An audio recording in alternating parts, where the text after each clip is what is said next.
దేశానికి 2 ప్రపంచ కప్లు ఛాంపియన్స్ ట్రోఫీ అందించిపెట్టిన టీమిండియా మాజీ కెప్టెన్ మహేంద్ర సింగ్ ధోనీపై మాజీ స్పిన్నర్ హర్భజన్ సింగ్ సంచలన వ్యాఖ్యలు చేశారు. Indian Premier League Dhoni, Rohit ఇద్దరి కెప్టెన్సీలో ఆడిన బజ్జీ ఇద్దరిలో బెస్ట్ కెప్టెన్ ఎవరన్న ప్రశ్నకు రోహిత్ కే ఓటేశాడు.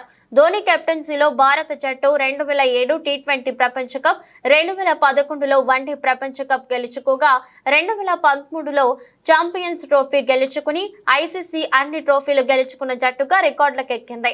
రోహిత్ శర్మ సారథ్యంలోని భారత జట్టు 2024 టీ20 ప్రపంచ కప్ గెలుచుకుంది. ఐపీఎల్లో ధోనీ సారథ్యంలో చెన్నై సూపర్ కింగ్స్, రోహిత్ సారథ్యంలోని ముంబై ఇండియన్స్ జట్లు చెరో 5 టైటిల్లు సాధించాయి.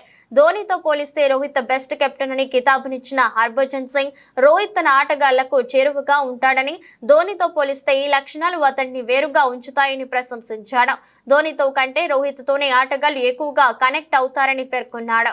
రోహిత్ తన ఆటగాళ్లతో సన్నిహితంగా మెలుగుతాడని, వారి వ్యూహాలను అర్థం చేసుకుంటాడని, వారిలో ఆత్మవిశ్వాసం నింపడం వంటివి అతన్ని పీపుల్స్ కెప్టెన్ గా మార్చాయని కితాబునిచ్చాడు. ఈ విషయంలో ధోనీ కంటే మెరుగని పేర్కొన్నాడు. స్పోర్ట్స్ యూరీ కార్యక్రమంలో మాట్లాడుతూ ఆయన వ్యాఖ్యలు చేశాడు. మైదానంలో ధోనీ కూల్ గా ప్రశాంతంగా ఉంటాడని పేర్కొన్న హర్భజన్, ఆటగాళ్ల విషయంలో ధోనీ జోక్యం చేసుకోవడని విమర్శించాడు. ఆటగాళ్లు తప్పు చేసినా చెప్పడని, ఆ తప్పుల నుంచి వారే నేర్చుకుంటాడని వదిలేస్తాడని చెప్పాడు. ధోనీ మౌనంగా ఉంటూనే తన ఆలోచనలను ఆటగాళ్లకు తెలియజేసేవాడని, సహచరులతో అలానే సంభాషించడం అతని శైలి అని చెప్పుకొచ్చాడు.